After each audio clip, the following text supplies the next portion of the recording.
welcome. It's really nice to have you here. How are you guys? Thank you. Thank you. Thank you. It's an honor for us. It's a real pleasure. Well, everybody's talking about the environment, so in a lot of ways people are talking about trees, which happens to be the title of your film. Could you tell us something about the title of your movie and how that came about, and why did you choose that specifically?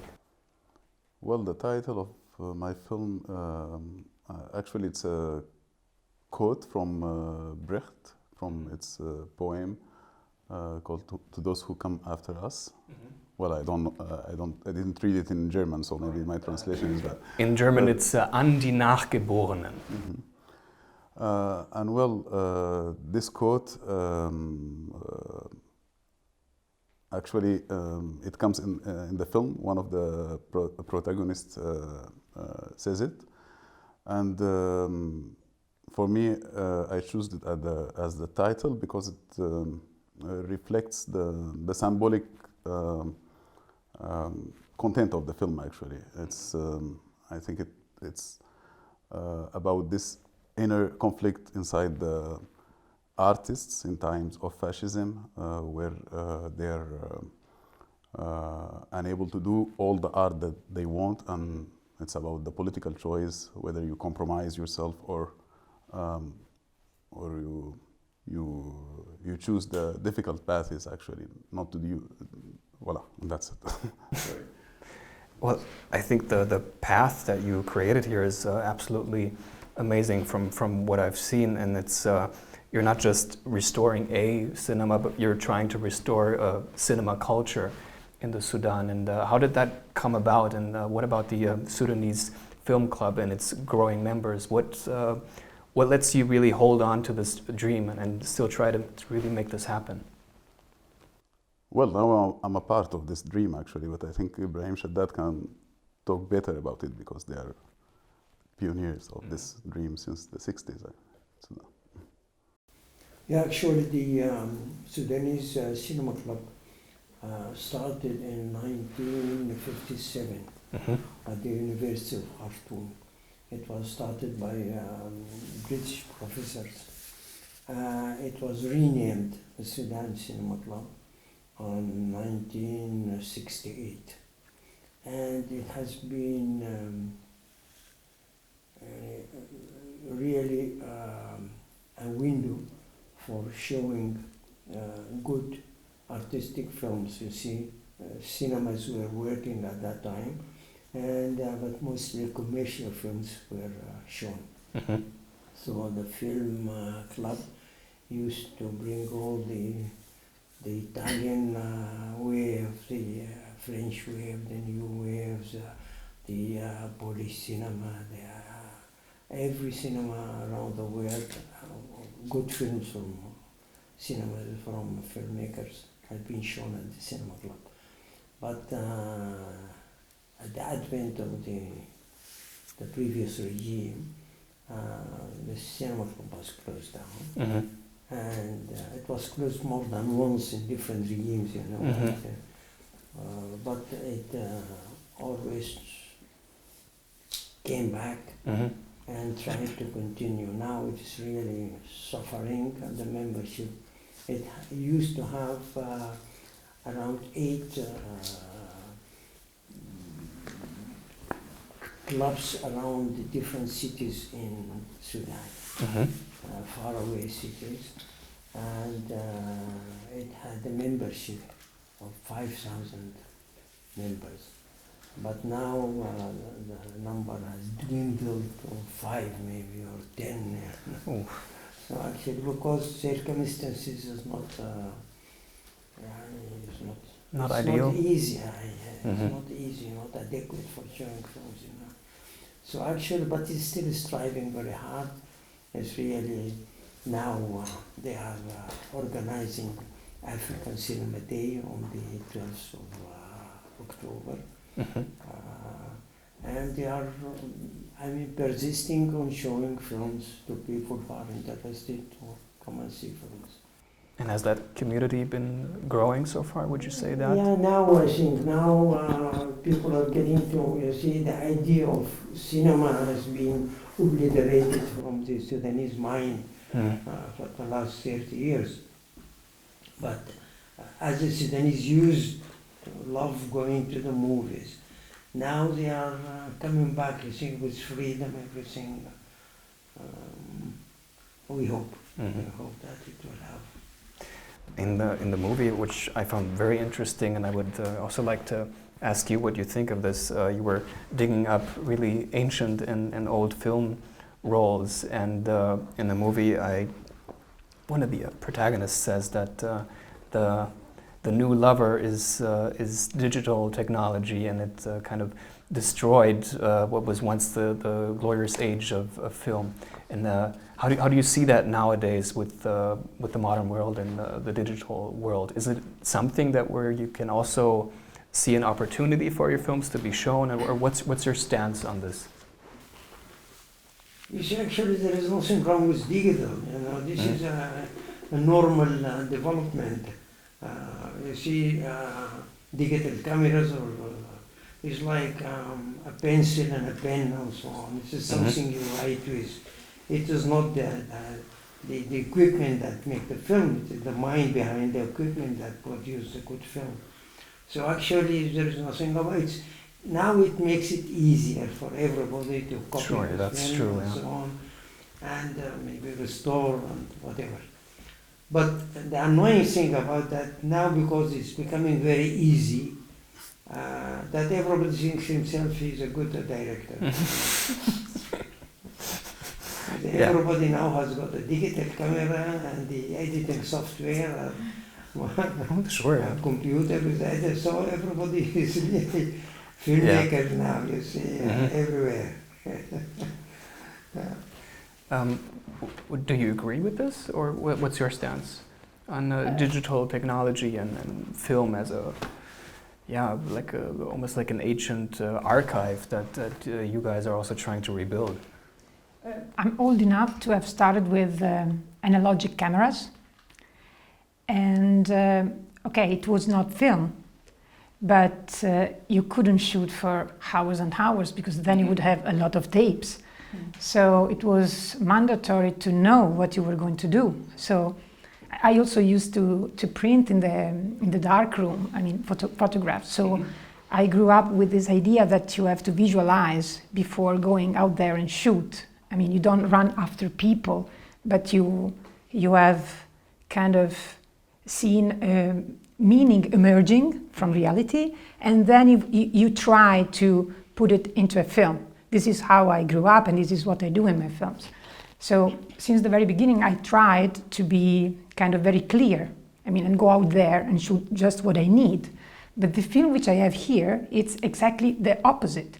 And without digital technology, I could have never done it, because I shot something like 300 hours of footage, because I was following these people along 10 years. Yeah. So, okay, you can do it also with films, but the point is that you can't have that authenticity of being here and now when things are happening. You have kind of direct reality to impose something on reality, and I didn't want to do that. So on one side, the problem is that with digital cameras, you have a lot of footage, and then the film, it's like starting to exist just in the editing room, okay? But on the other side, there are some films which need you to shoot for a long time, and digital cameras, they help you. Also, they help you be closer to or far from your protagonist, because when I was shooting with the analogic camera, you know, you had the recorder, you had a very heavy tripod. I mean, you needed a lot of people, and there was no intimacy. You were always in the room with them. And somehow you were modifying the behavior of people. I mean, like in, you know, Heisenberg, he says in physics. So with digital cameras, there is a more, I don't know, organic movement with the world around, but it has, okay, there is a side B sometimes. Yeah. Well, I think you really touched upon something interesting in order to capture reality. And as you said, with digital technology, suddenly there's like a new wave of new filmmakers, which can be good and bad, of course, too. Yeah. But speaking about really holding on to your dreams or having the possibility to make films, your movie I found really interesting, Dream to Fly. What can you tell us about your film specifically? Because it's a fictional story, but the elements that you're using is documentary. Exactly. Yeah. Yeah.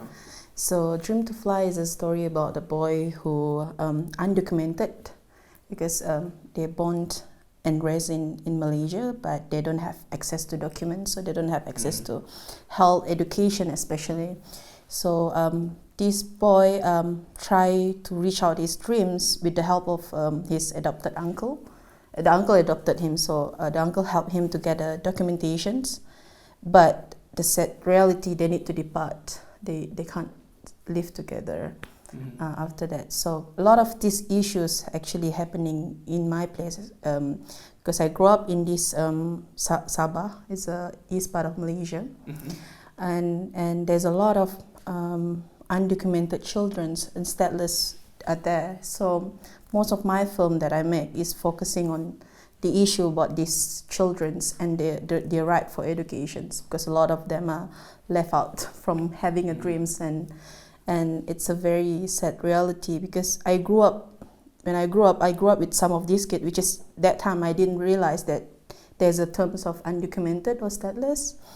Only when I'm in degrees, when I'm studies degree, and then I start to understand about their life, about their positions, and it's somehow a wake-up call for me as like, oh, I see how much they struggle, and I've been on that position where you can't talk much and you don't have power to express what circumstances you are, and I finally find that, oh, I'm actually in the right medium. I have the most powerful tool to voice out, which is film itself. So that's why I always keep telling their story, because until their story been heard, then maybe that will be my biggest goal. What was your feedback so far, especially from Malaysian people? My recent film, which is Aku Mau Sekolah, which is screened in Freedom Film Fest, because I win an award from Freedom, then they send me here to attend. Which is, I'm so lucky enough, because it's not easy opportunity to be in these positions. And right after the film was screened, and then maybe 2 months after, the government announced, because that time is in September, and then on the October or early November, the government announced that starting January, kids can go to the school without a document. But again, it's because the issue become very heated in Malaysia, and for some reason they announced it, but I'm not sure if they can implement it in a very short notice within 3 months, because things were getting hectic. But my intention to make the film is because the issue is getting bigger and bigger, and a lot of NGOs are working separately on that issues, and it will be great if all of us come together and then try to find a great first step solutions to settle and tackle these issues. To improve things. Yeah. So yeah, it's still a long journey for me to reach that goal, but yeah, it never stopped me. Even I haven't made any feature work yet. I'm in the process of making one, but most of my 6 short documentaries always focus on these kids, because the more I went into the process of looking the story about this undocumented, the more issue I found out, which is I know this is really important to be told, and it's really a human right issue that a lot of people need to know, that these kids exist. They're also human. They need voice. And you're giving it to them, yes.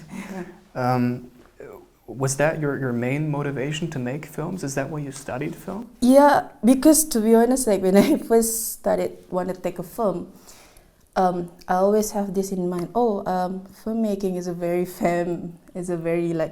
it's super cool. You become a director only until a certain point where I watched this one film called Position Among the Stars. It's about the story of like people in the very low class were suppressed by the power.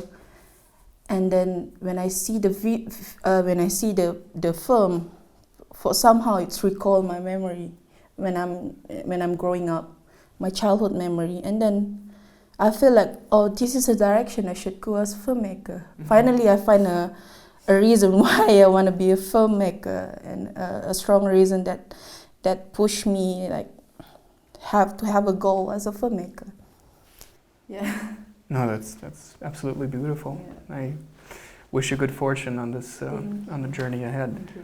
And well, Claudia, you also had a dream, and it's been pretty long in the making. It's been a 10-year process, as you've already told us. What drove you initially to make this film, and how has the course of your direction changed over these 10 years? Okay, in the very beginning, my idea, because I'm quite passionate about politics.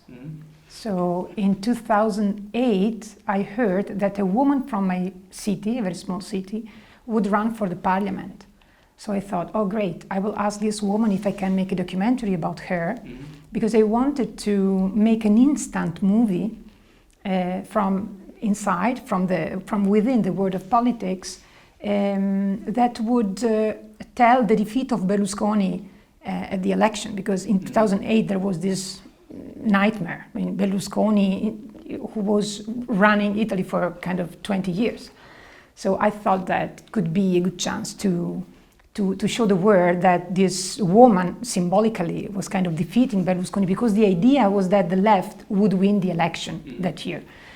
But after 1 month of shooting, Berlusconi won.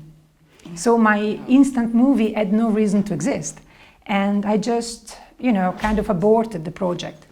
But I was attending EAVE, the training program EAVE, and I was talking with a friend of mine, a Danish producer from Final Cut, The Art of Killing. And I told her about this project, and she said, no, go on with the project, because we don't know anything about women in politics in Italy, and we have no idea how women are reacting to this guy who is Berlusconi. We all think that you like him, because otherwise there's no reason, to have him in charge. And I said, no way, there's a very strong resistance. So she said, go on with your project and show us what's happening in Italy amongst women. So, and it was 2011, and in 2011 there was the birth of this women's movement named If Not Now, When? And again, the target was Berlusconi, and the impressive things is that the women who were part of that movement were both from right and left parties. So all the women didn't want that man anymore in charge. So I said, okay, let's shoot them. And one of the two protagonists I found in the very beginning was the co-founder of this movement. So I said, okay, now I have this army of women defeating Berlusconi, but after 2 years of shooting, they split up. The movement was not there anymore. So again, there was the movie. But at that point, my co-producer, who I met at Eurodoc, she was able to sell the movie to France 3. And at that point, I had to deliver a film, but I didn't know what to do. I had a lot of footage, and I had a lot of failures, okay, but I wanted to keep some happy end. So I kept on filming because I wanted an happy end desperately. But at that point, there were elections 2008 when populist parties won, and it was clear that it was not possible to have any happy ending in the film. Also, the French television wanted me to deliver the film, so I rewatched all the footage because I didn't remember almost anything about what I had shot along 10 years. And I realized that the film was not talking about Berlusconi at all, but was explaining and was showing the weakness of democracy and the crisis of representative democracy and the rise of populism. So at that point, I decided that this would be my film to show, because Italy has always been considered a sort of laboratory. Everything bad which happens usually happens first in Italy. So I thought, okay, I will show people, I will warn people, be careful. If you go like this, that's what would happen. The interesting thing is that when I delivered the film to France 3, they thought it was too depressive.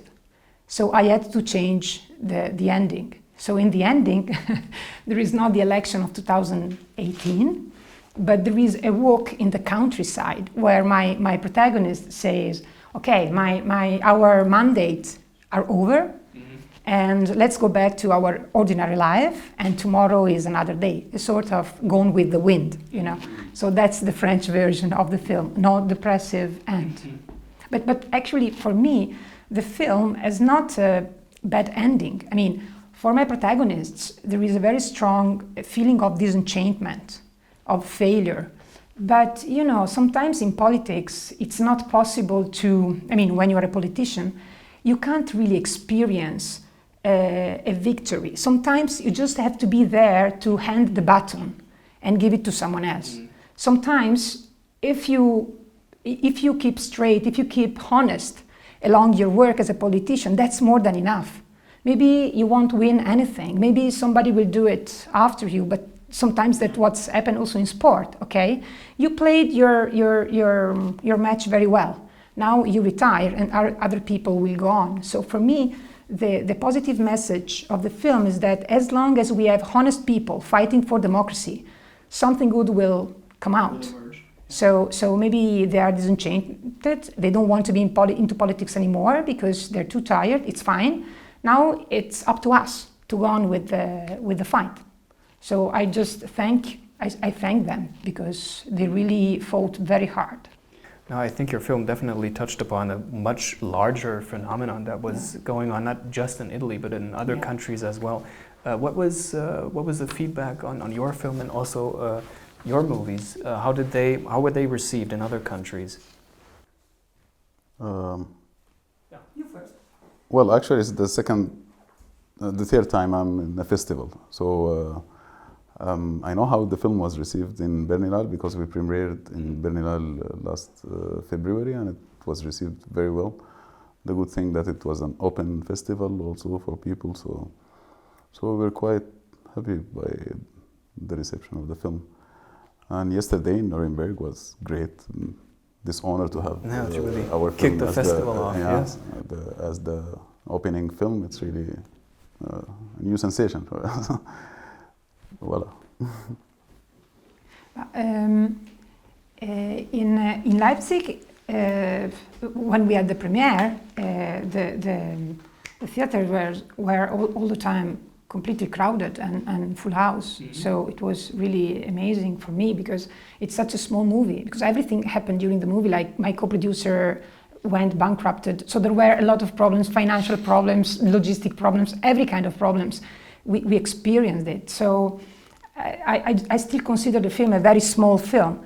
But in Leipzig, I mean, they were enthusiastic. It was very interesting what a former minister told me in Serbia. She's actually the mother of a great filmmaker, a friend of mine, and Mila Turajic. And she told me, thank you for this first Italian film shot in Italy about Serbia. And it took a while for me to understand what she was telling me. But the point is that what's happening in Italy, it's happening also in other places. And it was the same also in Romania. In Romania, they said the same thing. And during the Q&A, it was like we were talking about the same country. In Canada, they were laughing all the time. They laughed a lot. They understood humorism much better than other people. Or maybe there the situation is better, so they don't see the poor reality outside their door, I don't know. But, and in Italy, I screened it only 3 times so far. We won an audience award, so the audience liked it. But all the time during the Q&A, there is a big discussion or arguments between people from the left parties who fight about the leaders of the party. Why this guy did this? Why that guy did that? And it's like, come on, the film is not about the left parties. This film is about something which is much broader, but the discussion also end there. And the good thing about this film, and I think it will inspire other filmmakers, is that despite it's a very small film, it's running for the Oscar. It's running for the Oscar 2020 in the category documentary. And it's really funny because it's made with, with few money, and it's very simple. But so if we did it, everyone can do it, believe me. So that's fantastic. Yeah. Well, I guess that's really great to hear, but I was going to ask, because, well, this is pretty obvious where it's going to lead, or hopefully going to lead to more attention. I was going to ask, what are your hopes for the future as filmmakers, and also with the movies that you're presenting here? Or what will your ideal goals be? Well, I have a lot of ideal goals.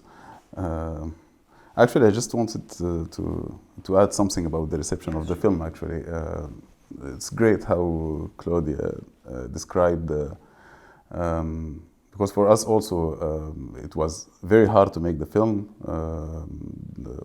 We had no permits to shoot, and we worked in a very tight financial and technical and then when you work like this, actually at a certain point you just want to get rid of your film, just to finish it, actually, and you tell yourself, okay, I'm accepting to be defeated.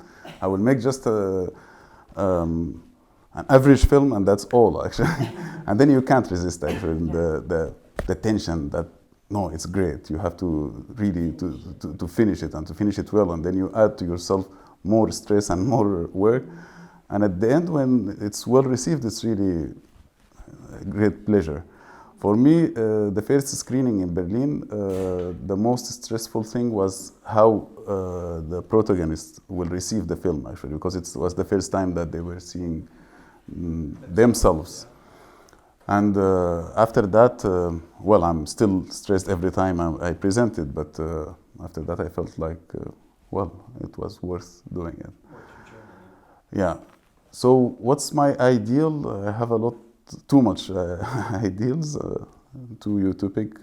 Maybe my ideals for Sudan, for my country, actually, that with the collective effort of the people who love cinema in Sudan, to be able to bring it back, to open cinema halls, and also to have a real space of liberties, not like a phantom of liberty that we used to have, that the government tried to give us the illusion that there is liberties, but it's always conditioned by your relations or how much you can compromise yourself and be friends with who and who and who. And I think the film is about this, actually, those 4 people who did not compromise themselves for any authority. I think that's very admirable. Yeah, and my ideal also for that at a certain point we can like build an infrastructure for cinema. Still, it's a very modest dream. I'm not dreaming big that there will be an industry, because there's a lot of priorities for Sudan. You know, we have to work on agriculture, on education, health, which is totally privatized by the ex-regime. But for the cinema, yeah, I hope there will be more films in Sudan that we can bring back mobile cinema, regular mobile cinema, that the cinema clubs will reborn. Re-emerge, yeah, exactly. Ibrahim, your ideas. Did you like yourself on screen? It's very difficult, you know. You see, it's always a problem, because seeing yourself on the screen, you always say, I could have done it better. Mm-hmm. You see, so I think that's a perfectly normal reaction. Yeah. It's nice that he talked about the first time he screened the film to the protagonist, because when it happened to me, my protagonist didn't see anything until the premiere in Italy. And, you know, during the process, they were really treating me bad. I don't know if it happened to you too, but, you know, they are experts. No, not at all. Not at all. They were hugging me every day. That's sarcasm. Okay, they were treating me bad every day. You also have to know that in my area, treating bad people, it's a little bit a way to show your love. It's a very rough way to show your love. And they were showing a lot of love to me.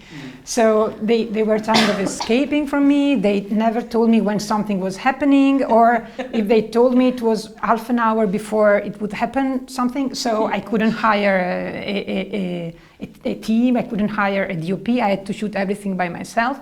So it was really, really difficult to work with them.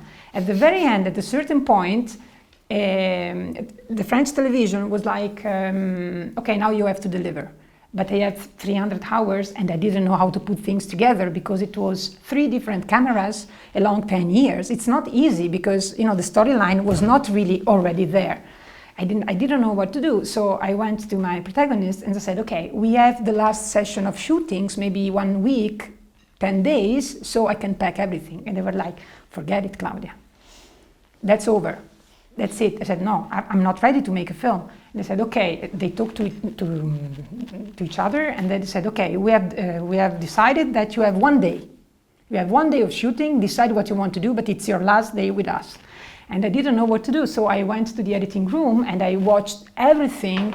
And so I have decided to take them into a theater, a movie theater, show them some, you know, fragments of the film, which I didn't know that they would be really in the film or not, but it was the different contents. So I screened the contents to them and I asked them for a reaction. I didn't want to do an interview. I just wanted them to react authentically to what happened to them through the 10 years. And it was incredibly funny and interesting because, you know, there were layers which I didn't get during the shooting. So I did that. And this is how there is this idea in the film, because on one side, I could reflect on the 10 years, but on the other side, there was no other way out. I mean, I just had to do it in 1 day. So it worked. And when we watched the film for the first time all together in Bologna, they were talking all the time.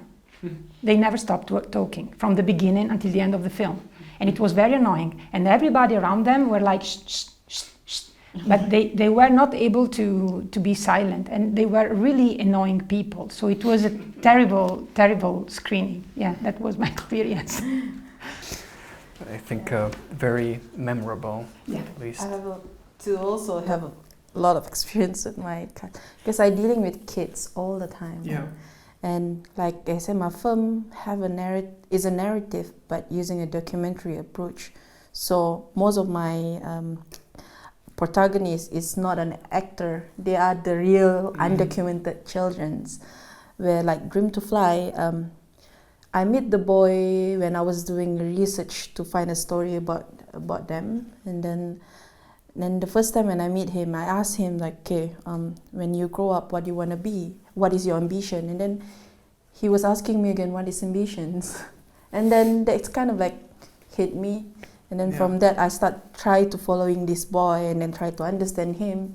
And then there's no concept. Yeah, there's no concept. And then I created the whole narrative, but based on what I have experienced and also what the boy experienced. So. And then I sent it to a few competitions, and the boy win a Best Actor for the film. Oh wow! Yeah, and then like it is his first award. He never like been in the school. He didn't even watch TV. And then I bring up the awards because he can't fly all the way to KL because he don't have any documentation. So I bring the awards and showing the film with him with the whole village actually coming. And the family, and I don't know, it's a very beautiful experience. And recently also I make a narrative, also focusing on the undocumented children, because a lot of these kids, they were separated with their parents. And this is based on a true story, a boy who actually, at the age of 6, he was separated with the parents because the parents went out to the town and the authorities captured them and sent them back to Philippines. But this boy didn't know about it, and he was at home at that time. So from that moment, 6 years old, he been like going out in the street, living in the street until now he was 14. And for this past like 8 years, he's been wandering around in the street. So I was inspired by this story. I make one short film. I went into the biggest dumpster in the Sandakan, my hometown, and I shoot my film there. Even one day before the filming start, I was in the big car accidents. My car was like total loss, and we were hit it. And I was like, I broke my leg, and I was in the operation. And then a day after operation, we went to shoot. Straight to shoot, because I said like, if I didn't tell the story now, I won't have any opportunity. Oh, wow. I mean, it's just now or never. And then like, plus a lot of people coming here from KL come to my hometown just to help me. And then the boy is there. And then the story of the little boy itself, my main protagonist, I met him when I was doing my documentary. I want to go to school. And then this boy, he was kind of like the leader in the dumpster. They're actually collecting aluminium bottle tins and to sell it to get money to have a food a day. And he kind of like the leader out of all kids. He's really good at looking all this stuff. And when I first met him, it captured me like his characteristic is like really stand out. And okay, I want to make you as my stars for my next narrative. And then we started before we started shooting, I bring him to my house, and out of his life, he never came out from the dumpster. Imagine he's like 8 years old. He was born in the dumpster, and he never see the world outside of the dumpster. And then the moment he came out, he went into my house. He was crying, and then he said like, "I don't know this kind of place exists.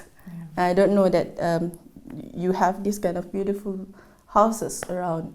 And I started try to understand him more. He tell his story. Actually, he has come out from the dumpster one time. That is, he and his mother was captured during the immigration raid, and they were sent into the jail. And then from the jail, they were sent back to the Philippines, but because they don't have anyone in there, so the father managed to bring them back to the dumpster. Until then, he never came out from the dumpster. And the reason why he want to be part of my film, and it's just for one reason, because I promised him, and he also want me to promise him like, after the shoot, I will bring him to the shopping mall. Because he really want to see what is inside shopping mall. You see, this one small little things has really make me, like looking back as myself as a filmmaker, wow, I'm so lucky to be in these positions. Like I have everything. So I think I'm glad I choose this medium filmmaking, because there's a lot of story around me that I can tell and share to the world. Yeah. And especially the story of this boy that I think if I didn't tell them, nobody gonna know. It's just gonna happen like that. Yeah. I think it's incredibly courageous what you've been doing, and I mean it's absurd. Like the kid from Dream to Fly is getting an award, and he can't even receive his own reward because he still doesn't have any documentation. I mean that's but that is what your movies are about, and fascinating.